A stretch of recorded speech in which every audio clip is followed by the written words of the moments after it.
Welcome to Marrvelous Gardening. I'm Sarah Adams Dumas. Today we're going to talk about how to propagate mint and basil. So I'm propagating chocolate mint today.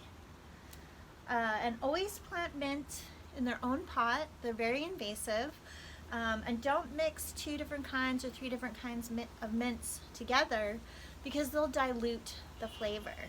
So you propagate basil and mints in the same way. So I have this chocolate mint here that I cut from mint that I already have, and I'm giving it as a gift, and I don't want to say to who because I don't want them to watch and find out. I want it to be a surprise.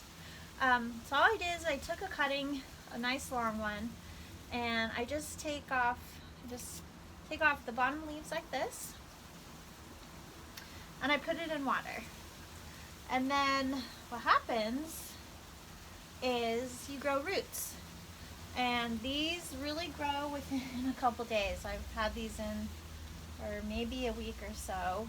So I'm going to cut these roots off because you don't need them long. It's not going to hurt them to cut them off. And then we're going to I have some nice organic soil here. I'm just going to poke a hole in here.